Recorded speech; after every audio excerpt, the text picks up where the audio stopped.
Саламатсыздар ма оқушылар, бүгін бізде логопедия сабағы. Бүгінгі сабақтың тақырыбы н дыбысы. Күннің реті 27 сәуір. Бүгін біз н дыбысының таңбалануы н әрпімен танысатын боламыз. Н әрпі, н дыбысы дауыссыз дыбыс, н дыбысының таңбалануы н әрпі көк түспен белгілейміз, өйткені ол дауыссыз дыбыс. Ал мынау н дыбысының н әрпінің жазылуы. Н дыбысы көк үйде тұрады, өйткені ол дауыссыз дыбыс. Енді н дыбысынан қандай сөздер басталады екен? Қанеке ойланып көрейік. Мына бізде н әрпі, нан, нар, нота. Нанды біз күнделікті пайдаланамыз, ас атасы нан. Ал мына жерде нар дегеніміз, бұл бір өркешті түйені біз нар деп атаймыз. Ал нота ол әуеннің кілті, музыка сабағында танысқан боларсыңдар. Енді менің орнымда тап деген ойын ойнаймыз. Нар берілген. Қанеке, нар сөзіндегі н дыбысының орнын табайық. Нар. Н дыбысы сөздің басында кездесіп тұр. Нар. Астын көкпен белгілеп, көк астын сызып қойдым. Нар сөздің басында кездескендіктен ол н болып оқылады. Н-а-р, нар. Ал келесі күн. Н дыбысы сөздің соңында тұр. Сөздің соңында біз оқыған кезде ын болып оқылады екен. Жақсы. Айна. Айна. Сөздің ортасында кездесіп тұр, өйткені екі жағында да әріп бар. Жақсы.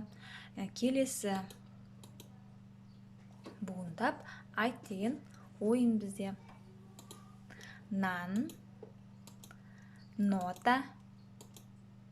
Неге нан деген сөзінде бір буын бар, нота екі буын бар. Ал наубайшы.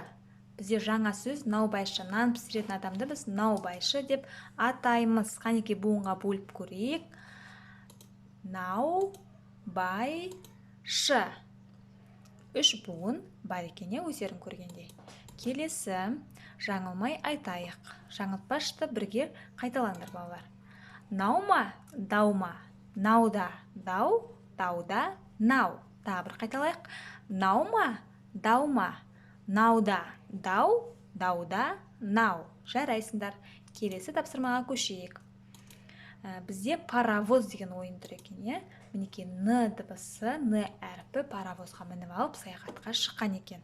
Қанеке оның саяхатқа бірге шығу үшін ары қарай біз вагондардағы буындарды оқу керекпіз.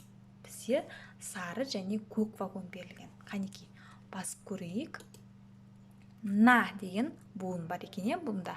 На, на. Но. Буыны берілген екен көк вагонда. Келесі қызыл және жасыл вагон берілген екен. Ни, не. Ни, не. Н-и, ни. Н-е, не. Мінеке. Паровоз ойынын біз ойнадық, дұрыс оқып білдік. Келесі бізде сәйкестендір деген ойын. Бізде мынандай үш сурет берілген.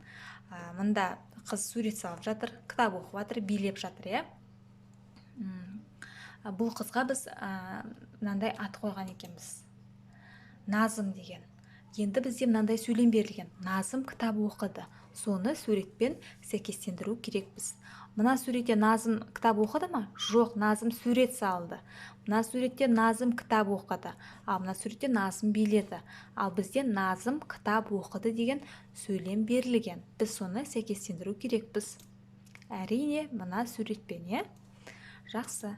Келесі бізде бала берілген, Мына жерде бала банан жеп отыр, бала алма жеді, мына жерде бала қызанақ жеді.